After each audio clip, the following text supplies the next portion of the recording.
నమస్తే. నేను మీ కుప్ప పద్మిని. ఇన్నాళ్ళు మీ సపోర్ట్‌ని నాకందిస్తూ, మీ ప్రేమని నాకందిస్తున్న ప్రతి ఒక్కరికి కృతజ్ఞతలు. ఇప్పుడు చూడబోతున్న ఈ వీడియో కూడా ఖచ్చితంగా మీకు ఉపయోగపడుతుంది. లైక్, షేర్ అండ్ సబ్స్క్రైబ్ చేసి మీ ఇష్టాన్ని అలాగే మీ సపోర్ట్‌ని నాకందించండి. అలాగే ఈ వీడియో పట్ల మీ అభిప్రాయాన్ని కామెంట్ సెక్షన్‌లో కామెంట్ చేసి నాకు తెలియజేయండి. నమస్తే. నమస్తే. Welcome to our channel. నేను పద్మిని. ప్రస్తుతంతో పాటు ప్రముఖ ఆధ్యాత్మికవేత్త, వాస్తు జ్యోతిష పండితులు శేషగిరిరావు గారు ఉన్నారు. మాట్లాడదాం. సార్ నమస్కారం అండి. నమస్తే అండి. బాగున్నారండి? బాగున్నామ్మా. మీ సమయాన్ని మాకు ఇస్తున్నందుకు చాలా చాలా కృతజ్ఞతలండి. వెల్కమ్ టు రెడ్ టీవీ భక్తి. Thank you. మన ప్రేక్షకులందరికీ కూడా ఆ భగవంతుని పరిపూర్ణ ఆయుర ఆరోగ్య అవసర్యాలను ప్రసాదించాలని కోరుకుంటున్నాను. గోచారంతో సంబంధం లేకుండా అందరి జీవితాల్లో కూడా వెలుగులు కావాలని కోరుకుంటున్నాను. మనస్ఫూర్తిగా మేము కూడా అదే కోరుకుంటున్నాం. కాకపోతే గోచార రీత్యా ఉండేటటువంటి ఫలితాలు ఖచ్చితంగా ఉంటాయి. గ్రహచారం ఒక ఒక మేజర్ రోల్ ని ప్లే చేసినప్పటికీ గోచారం కూడా ఆ రోల్ ని ప్లే చేస్తుంది. కాబట్టి నేను మిమ్మల్ని ఇప్పుడు గోచార రీత్యా ద్వాదశ రాశులకి కూడా, అంటే ఇప్పుడున్న గోచార రీత్యా ద్వాదశ రాశులకి ఎట్లాంటి ఫలితాలు రాబోతున్నాయి అనేది అడగదలుచుకున్నానండి. ఒక పక్క శుక్ర కుజ శనులు కలిసి ఉన్నారు కుంభరాశిలో. అలాగే బుధుడు, రాహు అలాగే రవి కలిసి ఉన్నారు మీనరాశిలో. మేజర్ గ్రహాలు అంటే 6 గ్రహాలు ఇంచుమించు ఒకే దగ్గరలో ఉన్నటువంటి పరిస్థితి.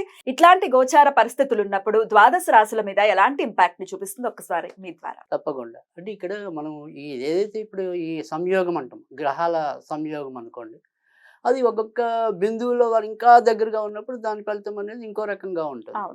అయితే ఇక్కడ మనం మాట్లాడాల్సింది ఏంటంటే కనుక ప్రతి ఒక్కరి మీద ఒకే రకమైన ప్రభావం అనేది ఉంటుందా అనేది కొంతమందికి వస్తుంది. అంటే ఇప్పుడు సపోజ్ ఒక అశ్విని నక్షత్రంలో పుట్టిన వారు కొన్ని లక్షల మంది ఉంటారు. అవునండి.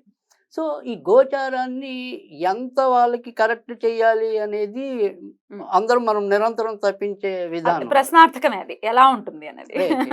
సో ఇక్కడ ప్రత్యేకంగా మనం మాట్లాడుకోవాలంటే కనుక 3 విషయాలు ప్రతి రాశిలో కూడా మున్ముందు, అంటే సమీప ఒక 2-3 నెలల భవిష్యత్తు కనుక తీసుకుంటే కనుక కనీసం ఒక 3 నెలలు వివిధ కోణాల్లో ముఖ్యంగా వచ్చేప్పటికీ ఆరోగ్య సమస్యలు పెరుగుతాయి. ఒకటి ఎవరెవరికండి చెప్తా. సో ఆరోగ్య సమస్యలు అనేది పెరుగుతాయి.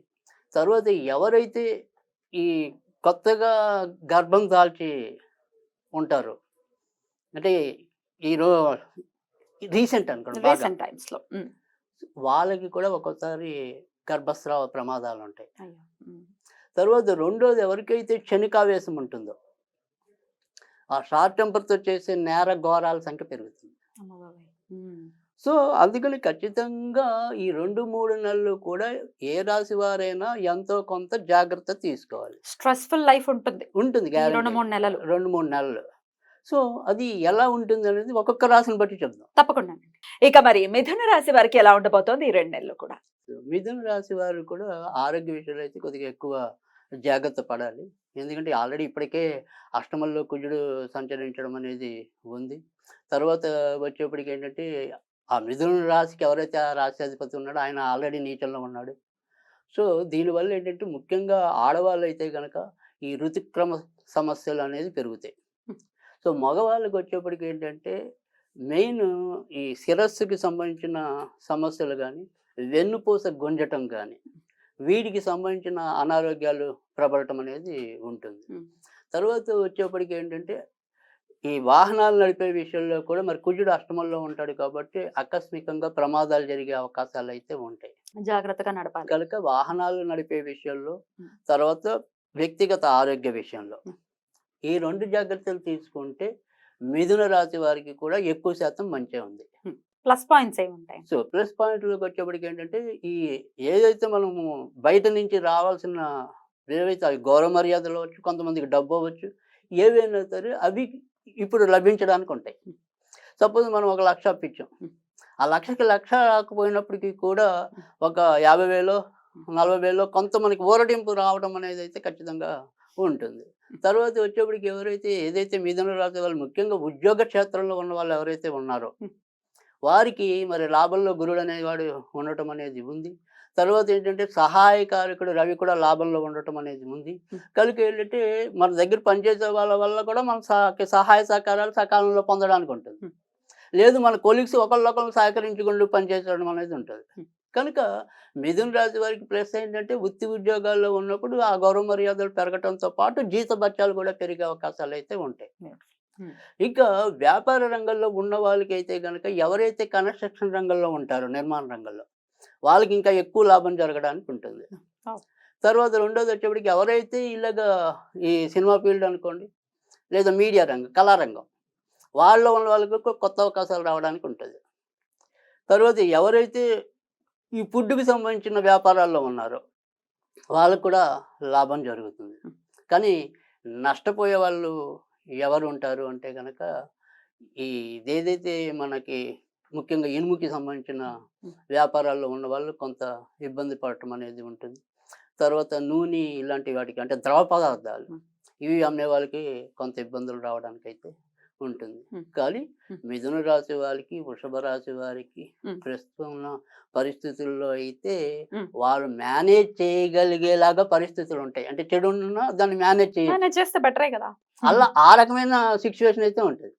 అద్భుతం. అయినప్పటికీ మిథున రాశి వారు ఎలాంటి పరిహారాలు చేసుకోవాలి, ఆరోగ్య రీత్యా జాగ్రత్తలు తీసుకోవాలి అని చెప్తున్నారు కాబట్టి ఎలాంటి పరిహారాలు చేసుకోవాలండి? రైట్. ఇక్కడ మనకి ఎప్పుడు కూడా ఒక తేలికైన పద్ధతి అనుకుంటే గనక మంగళవారాలు, అంటే నేననేది ఏంటంటే ఇప్పుడు మన ప్రేక్షకుల్లో అన్ని మతాల వాళ్ళు ఉండొచ్చు, అన్ని కులాల వాళ్ళు ఉండొచ్చు, దేవుడిని నమ్మే వాళ్ళు ఉండొచ్చు, దేవుడిని నమ్మని వాళ్ళు ఉండొచ్చు. నమ్మని వాళ్ళు అయితే మనది చూడరు. అంటే దేవుడిని అయిపోయింది చెప్తున్నా. ఇప్పుడు దేవుడిని నమ్మకం లేని వాళ్ళకైనా జాతకం నమ్మచ్చు. అవునా?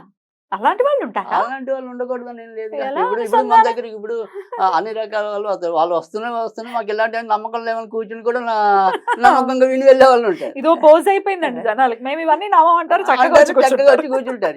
ఎన్నో చూసాను నేను. సో మన ఇప్పుడు అదేం పెద్ద కష్టంగా అంటే ఇప్పుడు దేవుడు లేడని అన్న అక్కినేని నాగేశ్వరరావు గారు లాంటి వాళ్ళు కూడా దేవుడు లేడన్నప్పటికీ కూడా మన చేసే కృషి దేవుడు అన్నాడు. సో అందుకని నా కృషి అలా ఉండాలి అనేది జాతకం చెబుతుందిగా. ఖచ్చితంగా. సో అందుకని ఎవరు నమ్ముతారు, ఎవరు నమ్మరు. సరే, నమ్మే వాళ్ళకైతే ఒక పద్ధతి, అంటే వాళ్ళు నమ్మే వాళ్ళు అంటే దేవుడిని నేను చెప్పేది. అలా దేవుడిని ఎవరైతే నమ్ముతారో వాళ్ళు ఈ 2-3 నెలలు కూడా సాధ్యమైనంత వరకు ఆంజనేయుని, సుబ్రహ్మణ్యుని ఎక్కువ పూజించమనండి. ఆంజనేయ స్వామిని, సుబ్రహ్మణ్య. సరే, ఇవేం నమ్మకాలు లేదు అన్న వాళ్ళకి కొద్దిగా ఏం లేదు, ఎర్ర కందిపప్పు అని నమ్ముతారు, మసూర్ దాల్ అంటాం మనం. అది కొద్దిగా నానబెట్టి మంగళవారాలు అప్పుడప్పుడు ఏదైనా చెట్టు లేదా మొక్క మొదలు. చాలా బ్యూటిఫుల్ గా ఎక్స్ప్లెయిన్ చేశారు. డెఫినెట్ గా ద్వాదశ రాశులకి కూడా ఈ గోచార రీత్యా వచ్చేటటువంటి ఫలితాలు ఎలా ఉంటాయి అనేది తెలియజేశారు. అలాగే రెమెడీస్ కూడా చెప్పారు, రాశి వైజ్ కూడా చెప్పారు. కాబట్టి అందరికీ కూడా ఈ 2 నెలలు చాలా బ్యూటిఫుల్ గానే వెళ్ళాలని మనస్ఫూర్తిగా వెళ్ళాలని మనకు కూడా కోరిక. తప్పకుండా మీ సమయం ఇచ్చి మాకు ప్రెడిక్షన్స్ ని తెలియజేసినందుకు చాలా కృతజ్ఞతలండి. నమస్కారం.